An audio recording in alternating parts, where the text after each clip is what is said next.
नमस्कार, स्वागत है आप सभी का फास्ट न्यूज इंडिया में। मैं आप सबके साथ नीतू सिंह। आइए आज की तमाम बड़ी खबरों की तरफ रुख करते हैं। बैंकों के बाहर उड़ी सोशल डिस्टेंसिंग की धज्जियां। जी हां, यूपी के सोनभद्र जिले के चुर्क नियर नई बाजार इलाहाबाद बैंक में ग्रामीणों की लगी काफी भीड़, जिसमें पता चला कि ग्रामीण आधार कार्ड बनवाने व संशोधन कराने के लिए इकट्ठा हुए हैं। उनके इकट्ठा होने से सोशल डिस्टेंसिंग की उड़ी धज्जियां। कोरोना महामारी में इस समय जहां सोशल डिस्टेंसिंग ज्यादा जरूरी है, वहीं पर आधार बनवाने के चक्कर में काफी ज्यादा मात्रा में इकट्ठे हुए दिखाई दे रहे हैं। अगर ऐसे में एक भी व्यक्ति को कोरोना पॉजिटिव होता है तो वहां बहुत बड़ा कोरोना का विस्फोट हो सकता है। देखिए चुर्क से दिग्विजय की रिपोर्ट।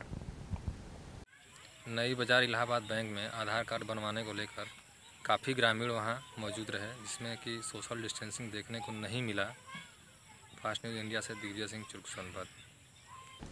भेलूपुर क्षेत्र में चोरों ने ताला तोड़कर किया हादसा। जी हां, यूपी के वाराणसी जिला भेलूपुर थाना अंतर्गत बड़ी पटिया के न्यू कॉलोनी में बंद मकान में चोरों ने घर का ताला तोड़कर किया हादसा। बता दें कि भेलूपुर थाना अंतर्गत बड़ी पटिया की न्यू कॉलोनी में रहने वाले डॉक्टर के.डी. उपाध्याय के घर में चोरों ने 3 लाख के आभूषण सहित 25,000 कैश लेकर फरार हो गए हैं। Doctor KD. Upadhyay CSC Saidpur में कोविड-19 में कार्यरत हैं और वो लगातार 20 दिन से सैदपुर में ड्यूटी कर रहे थे। इसी बीच चोरों ने मौका देखकर घर का ताला तोड़कर हाथ साफ कर दिया। Doctor KD. उपाध्याय जब घर पहुंचे तो देखा कि घर का ताला टूटा हुआ है और सारा सामान बिखरा पड़ा है। तब डॉक्टर के.डी. उपाध्याय ने इसकी सूचना पुलिस को दी।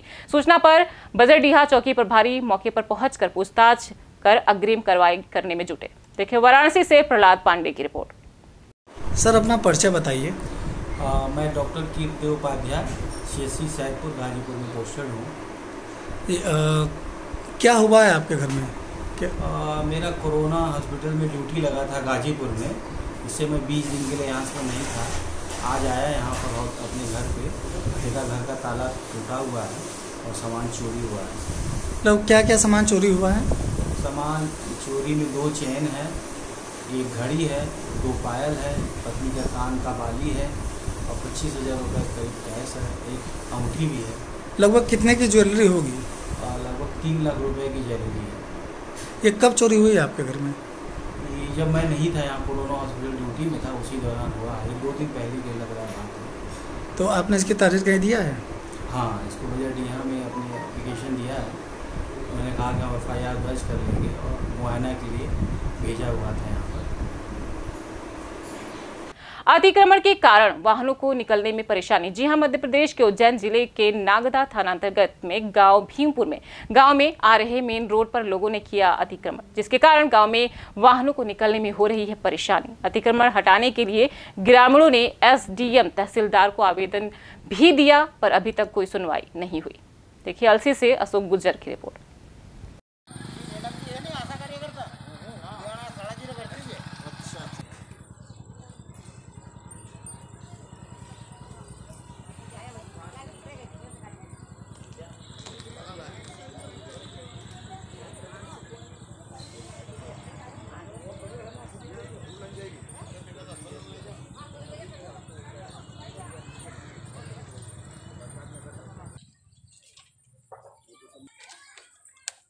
क्या नाम है आपका? दशरथ बामनिया। क्या समस्या है आपकी? सर जी, ये समस्या है कि गांव में मेन रोड से गांव में ट्रैक्टर आ नहीं सकता, मोटरसाइकिल आ नहीं सकती। गांव वालों ने क्या है, एक दूसरे के घर के सामने अतिक्रमण कर रखा है और हम तहसीलदार साहब, ADM साहब, ग्राम पंचायत और सचिव के नाम से आवेदन दे चुके हैं और कोई नोटिस बंटने के बाद में भी कोई हटाने के लिए तैयार नहीं है। तो सरपंच साहब भी बोल रहे हैं कि एक बार आप मीडिया करवा दो और हमारे सचिव जो है उनने भी यही बोला है कि मुखी कमर ने बोल दिया है, नोटिस भी दे दिया है, कोई हटा ले ठीक है। बाकी जिसके बाद में तहसीलदार साहब, ADM साहब जो भी अगर कार्रवाई करेगा उसमें हम बिल्कुल खड़े रहेंगे। लाइट के बारे में क्या समस्या है आपकी? लाइट के बारे में ये समस्या है सर जी कि ये रास्ता है, 4 रास्ते जाते हैं यहाँ से, ठीक है। ये लाइट नीची है, 11,000 वोल्टेज की है और गोस्वामी सर को भी हम आवेदन दे चुके हैं। बाकी उसके बाद में कोई कार्रवाई नहीं हुई। एक बार हमने बापू सिंह द्वारा फ़ोन पे बात हुई थी तो उनने एक खंभे पे खाली एक एंगल लगा के और तार ऊंचे करवा दिए गए हैं। बाकी इसके बाद में भी जहाँ जो रास्ता है वहाँ तार नीचे ही है और ये 11,000 के वोल्टेज है की लाइट है, और पहले भी 1-2 बार हादसा हो चुका है। और ये तार अगर टूट जाता है तो उसकी जिम्मेदारी कौन ले रहा? अगर कोई बड़ा कोई हादसा अगर हो जाता है तो उसकी जिम्मेदारी कौन ले रहा? तो इसके लिए हम ये चाहते हैं कि ये तार थोड़े ऊंचे हो जाए और इसके नीचे जाल अगर डल जाती है तो ठीक है, नहीं तो ये लाइट गांव के बाहर होनी चाहिए। स्कूल वेलफेयर एसोसिएशन ने शुरू की नई पहल। जी हां, बस्ती यूपी में आज हरैया तहसील के अंतर्गत पाठक पुरवा चौराहे पर स्कूल वेलफेयर एसोसिएशन के अध्यक्ष सर्वेश कुमार यादव ने शिक्षकों की बदहाली को देखते हुए शुरू की एक नई पहल। जगह जगह सब्जी की दुकानें खुलवाकर एक तरफ जो ग्रामीण युवाओं को रोजगार मुहैया करा रहे हैं, तो वहीं दूसरी तरफ दुकानों से प्राप्त लाभ निजी शिक्षकों में दवा आदि आवश्यक कार्य हेतु सहयोग कर रहे हैं। संगठन द्वारा बिना किसी सार्वजनिक या सरकारी सहयोग के किए जा रहा है यह प्रयास बहुत ही सराहनीय है तथा अनुकरणीय है। इस सराहनीय कार्य में संगठन के उपाध्यक्ष चंद्र प्रकाश, उप प्रबंधक संजय यादव, कोषाध्यक्ष राजू प्रताप, सचिव योगेश केशरा, संगठन मंत्री शिवा चौधरी, प्रबंधक सत्यदेव शुक्ला, प्रचार मंत्री अजय सिंह आदि कार्यकर्ता सहयोग कर रहे हैं। देखिए हरैया से शिव पूजन की रिपोर्ट। कोरोना काल में शिक्षक की बदहाली, इस संबंध में आज हम उपस्थित हैं उत्तर प्रदेश के बस्ती जिले के हरैया थाना क्षेत्र के अंतर्गत पाठक पुरवा चौराहे पर, जहां पर हम बात करना चाहेंगे स्कूल वेलफेयर एसोसिएशन के अध्यक्ष जी से। आइए ले चलते हैं आपको उनके पास। सर क्या नाम है आपका? जी मेरा नाम सर्वेश कुमार यादव है जी। मैं स्कूल वेलफेयर एसोसिएशन का अध्यक्ष हूँ। ये संगठन 2017 में अध्यापकों के बेहतर भविष्य के निर्माण के लिए स्टार्ट किया गया था। इसमें विद्यालयों के संरक्षण से संबंधित कार्य किए जाते हैं। सर जैसा कि मैं देख रहा हूँ कि आप इस समय सब्जी की दुकान पे खड़े हुए हैं, तो इसका क्या मतलब, आप क्या बताना चाहेंगे इस संबंध में? जी हाँ, ये कोरोना काल में तमाम समस्याएं हैं, आप तो जान ही रहे हैं, सभी समाज के सभी लोग जान रहे हैं कि इस समय में जो आर्थिक स्थिति है सबकी बहुत ही दयनीय है, बदहाल है।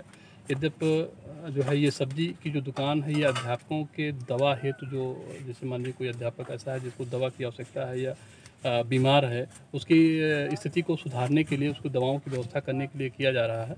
और ये अभी यहाँ पर और 1-2 जगह और ऐसी दुकानें खोलने का मेरा जो है विचार है। हम मानिए ये आप हैं रमाशंकर जी के साथ में इनके सहयोग से चला पा रहे हैं हम लोग, ये इनको व्यवस्था दी गई है और हम लोग शाम को आके यहाँ से कलेक्शन करते हैं। जो भी प्रॉफिट होता है, जो लाभ होता है, वो हम लोग अध्यापकों में वितरण कर देते हैं। तो आप अध्यापकों को मतलब एक प्रकार से समझ लीजिए रोजगार तो नहीं कह सकते हैं उसको, लेकिन उनकी दवाओं को जैसे संबंधित कुछ आवश्यक चीजें हैं तो उसको आप उपलब्ध कराने का प्रयास है। जी हाँ बिल्कुल। जैसे वो एकदम जो आवश्यक चीज़ें हैं, जैसे जो दवा है उसकी यदि आवश्यकता नहीं पूर्ति होगी तो वास्तव में वो जो है बहुत समस्या आ जाएगी। तो ऐसे में दवाओं की जो व्यवस्था है या बहुत ही मूलभूत कोई ऐसी विकट समस्या में अध्यापक है तो उसकी व्यवस्था हम लोग करते हैं। और बाकी अब उसके खर्चे को तो हम लोग चला नहीं पाएंगे क्योंकि इतना तो इससे आय होगा नहीं। ये छोटी छोटी दुकानों का जो है निर्माण करने का कार्य जो हम लोग प्रारंभ किए हैं अभी। इसके बाद में ये देखिए आप पाठकपुर चौराहे पर हैं और इसके बाद में जो है आप रामगढ़ में हम लोग कार्यरत हैं, वहाँ पर हम लोग यानी जल्दी हम लोग वहाँ पर दुकानें डालेंगे। जी धन्यवाद सर, धन्यवाद। इसी अधिशासी अभियंता के दफ्तर में रायगुट ने किया तोड़फोड़। जी हां, वाराणसी के भेलूपुर क्षेत्र के बिजली कार्यालय पर अधिशासी अभियंता के कार्यालय में जाकर हंगामा हुआ। अधिशासी अभियंता चंद्रेश उपाध्याय ने बताया कि विद्युत मजदूर संगठन रायगुट के लोग अपनी समस्याओं को लेकर आए थे। समस्याओं के निराकरण के लिए वार्ता होनी थी। कोरोना महामारी के कारण केवल 5 लोगों को बुलाया गया था, लेकिन विद्युत मजदूर संगठन के लोग कुछ वरिष्ठ अधिकारी के साथ 100 से 150 लोग सोशल डिस्टेंसिंग को ताक पर रखकर सुरक्षा गार्ड के साथ धक्का मुक्की करते हुए अधिशासी अभियंता के कार्यालय में घुस गए और उसके साथ गाली गलौज करते हुए मारपीट करने लगे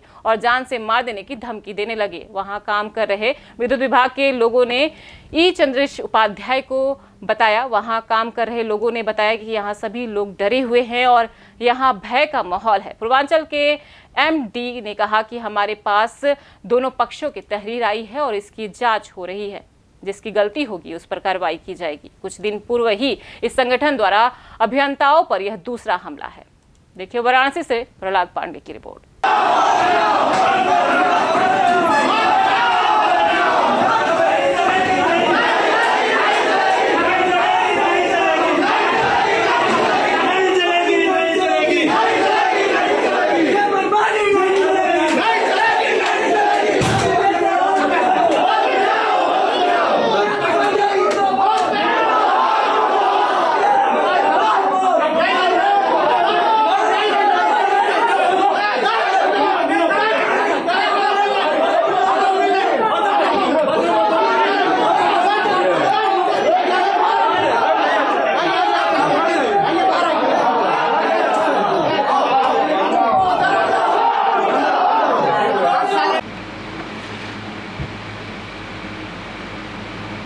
तो बताइए।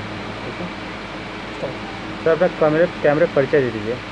मैं चंद्रेश उपाध्याय, अधिशासी अभियंता नगरीय विद्युत वितरण खंड चतुर्थ वाराणसी। सर क्या मामला था? मामला ये था कि हमने द्विपक्षीय वार्ता के लिए विद्युत मजदूर संगठन को बुलाया था। कोविड के दृष्टिगत हमने 4 से 5 लोगों को कार्यालय में बुलाया था, लेकिन ये लोग जो है लगभग 150 की संख्या में हमारे कार्यालय के बाहर आकर के नारा लगाने लगे।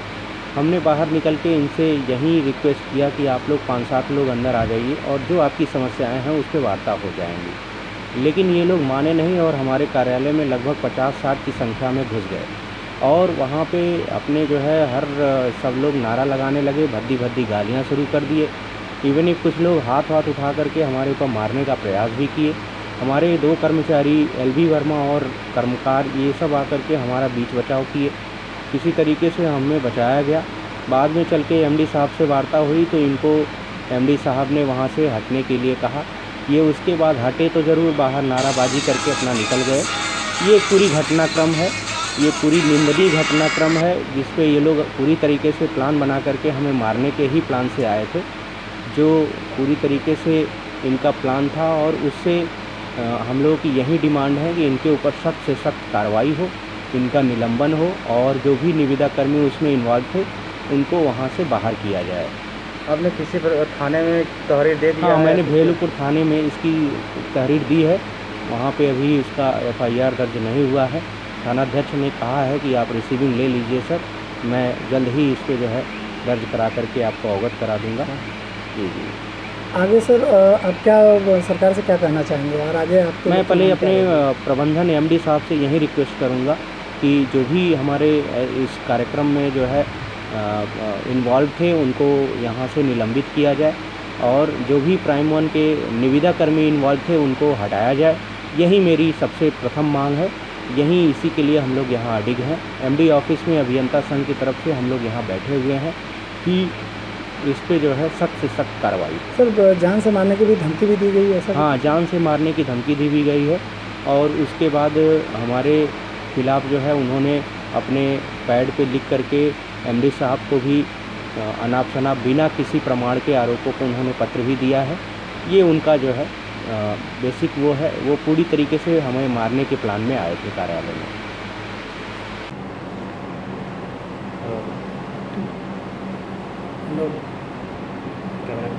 सर अपना परिचय बता दीजिए। मैं बालाजी हूँ, MD पूर्वांचल नगर। सर ये जो 14 तारीख की घटना घटी है कि बिजली विभाग के कुछ जो संविदा कर्मचारी हैं लगभग 100 के 150 की संख्या में घुस करके आपके अधिशासी अभियंता उनके साथ मारपीट की है, गाली गलौज की है और जान से मारने की धमकी दी है, क्या किस तरह का मामला सर ये बताइए? इसमें जो शिकायतें प्राप्त हुई है उसमें एक प्रारंभिक जांच कराने के लिए कमेटी गठित की गई है। कौन इसके जिम्मेदार है, कौन कितना जिम्मेदार है, ये सारी चीज़ों पे जांच आख्या हमें जल्दी ही मिल जाएगा, आजकल में मिल जाएगा। उसके आधार पर हम लोग इस पर आगे की कार्रवाई करेंगे। प्रबंधन द्वारा इसको बिल्कुल गंभीरता से लिया है ताकि इस तरह की घटना फिर से ना रिपीट हो। तो जो भी दोषी है इसमें बिल्कुल गंभीर कार्रवाई होगी। सर थाने पर किसी तरह का FIR दर्ज किया गया है इस मामले में? अभी इसका फिलहाल मेरे पास संज्ञान में नहीं है और कोई ऐसी बात है तो ज़रूर हम सूचना देंगे। ठीक है। खबरों का सिलसिला लगातार बरकरार रहेगा और आप बने रहिएगा फास्ट न्यूज़ इंडिया के साथ। अब तक के लिए मुझे दीजिए इजाजत। धन्यवाद।